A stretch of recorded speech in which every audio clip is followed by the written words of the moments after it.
A primavera está a chegar e com ela novos ritmos de leitura. Leia artigos de opinião e receba acesso antecipado a todos os episódios Podcast Plus. Acompanhe a atualidade ao minuto. Assine hoje o Observador com até 58% de desconto e habilite-se a ganhar uma tote bag e um voucher da Livraria Almedina. Tudo em observador.pt. Notícias.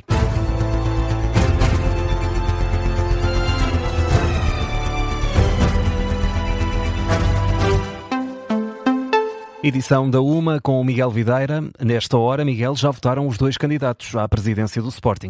Depois de Bruno Sá, na última hora foi a vez do presidente e recandidato Frederico Varandas. Rumamos sem demoras até ao pavilhão João Rocha. É lá que está o jornalista do Observador, Carlos Pedro. Carlos, o que disse Frederico Varandas? Ora, Miguel, tal como o candidato da lista Bruno Sá chegou e falou durante pouco tempo para deixar, sobretudo, um forte apelo ao voto. A presidente incumbente chegou aqui por volta do 12h30, saiu das imediações do pavilhão João Rocha, depois de ter estado no interior do pavilhão durante pouco mais de 10 minutos. À saída foi saudado por alguns sócios sportinguistas e até parou para falar com uma família. Mas antes disso, falou aos jornalistas para deixar uma mensagem a esses mesmos sócios sportinguistas. O dia de não ficar em casa é um dia que, independentemente do momento do clube, seja bom ou seja mau, é vir e dizer o que é que querem para o seu clube. Já o disse várias vezes, a principal missão do sócio é cuidar do seu clube, cuidar do Sporting. E este é o momento mais importante de toda a sua atividade enquanto sócio, é o dia mais importante, é o voto mais importante, virem votar, seja na lista A, B, seja onde for. Venham toda a sua justiça, façam o seu julgamento, façam a sua análise, porque precisamos de um Sporting forte, de um Sporting competitivo. A mensagem do presidente do Sporting, Frederico Varandas, à entrada para o pavilhão João Rocha, onde exerceu o direito de voto. De resto, o único local onde os sportinguistas podem votar neste dia de eleições. Varandas esteve sempre acompanhado da mulher e dos filhos num ar desportivo, muito calmo, aí diferente de Bruno Sá, que confessou o nervosismo com as câmaras e que, não sendo ele o presidente, apresentou-se aqui de uma forma mais institucional. De resto, sócios entram, sócios saem, não há fila aqui junto à porta 1 do pavilhão João Rocha, pelo menos desde as 9 da manhã, à altura em que as portas do pavilhão João Rocha abriram. Desde aí circula-se com muita facilidade. Lá dentro, pelo que nos contam os sócios, é tudo muito rápido, o processo é feito em 3, 4, 5 minutos, não mais do que isso. Mas sentindo o pulso precisamente a esses sócios, os sportinguistas parecem hoje ter muito poucas dúvidas quanto a quem votar. É o caso, por exemplo, do sócio Eduardo Fernandes, ele que é sócio desde pequenino.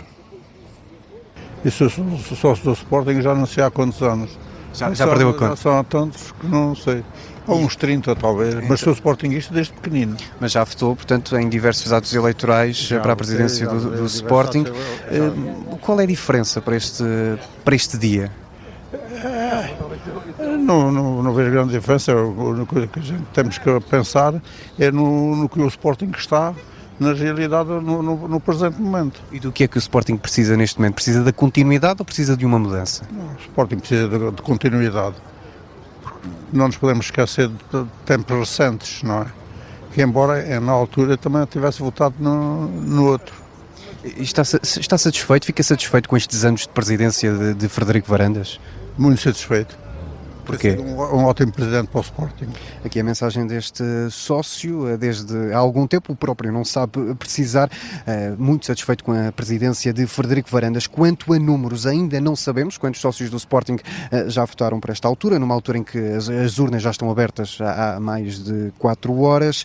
Não sabemos ainda esses números, continuamos a aguardar pela comunicação da mesa da Assembleia Geral do clube. Dar também só 2 notas de reportagem. Esteve aqui há pouco tempo Tomás Moraes, antigo selecionador de rugby de Portugal, é também responsável pela academia do Sporting por esta altura, e também João Benedito, ele que foi candidato em 2018, perdeu na altura precisamente para Frederico Varandas, até teve mais votantes, mas perdeu no número de votos, até porque aqui o Sporting, tal como acontece com o rival Benfica, não é um voto por sócio.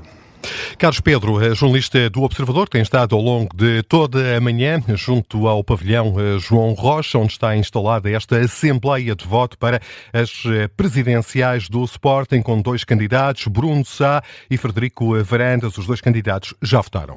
Miguel, as associações que representam as empresas de transporte de mercadorias e de passageiros pedem ajuda para enfrentarem a subida de preço dos combustíveis. Dão conta de impactos incomportáveis para as empresas destes setores de atividade. A vice-presidente da Associação Nacional de Transportes de Passageiros, Sónia Ferreira, por exemplo, explica que 1/3 dos custos das empresas é com combustíveis. Com base no indicador, são estas as contas. Se considerarmos que desde o dia 27 de fevereiro até o dia 13 de março o aumento já foi de 31 cêntimos, nós estamos a ter um impacto de custos adicionais já de 6% na nossa estrutura de custos, sem qualquer tipo de possibilidade de a reconverter de outra forma, ou seja, de a passar para os nossos passageiros. Tendo em conta que as tarifas são reguladas, o porta-voz da Associação Nacional de Transportadores Rodoviários de Mercadorias, André Matias de Almeida, também manifesta preocupação com a escalada do preço do gasóleo. O impacto é absolutamente imediato, isto é, estas empresas têm o combustível que precisam para trabalhar e fazer o transporte rodoviário de mercadorias, e esse combustível representa entre 30% a 35% da estrutura de custos destas empresas. Ora, nós estamos a falar de um aumento de mais de 15% nessa estrutura de custos imediato. Os 2 setores reclamam ajuda do Estado. Sónia Ferreira, da Antrop, pede um apoio extraordinário, calculado, tendo em conta a evolução do preço do combustível nas últimas semanas. Neste caso, a base zero seria a semana, imediatamente, por exemplo, anterior à escalada do conflito, e, portanto, a partir daí o mecanismo seria acionado para poder, em função do número de autocarros que as empresas detinham na altura, devidamente matriculados, naturalmente, e, portanto, ia atribuir um valor correspondente no sentido de mitigar ou de ajudar a mitigar este acréscimo extraordinário. A Antram também pede uma ajuda do Estado, mas o porta-voz, André Matias de Almeida, prefere não abrir o jogo, diz que há negociações em curso com o Governo. É claro que há medidas e claro que a Antram está a discutir essas medidas, não as apresentou ontem nem recentemente, vem a discuti-las há anos com o Governo sobre esta matéria. O que achamos é que, não obstante ter de haver uma resposta nacional do Governo imediata para este setor, a resposta tem de ser europeia, porque este problema é um problema mundial.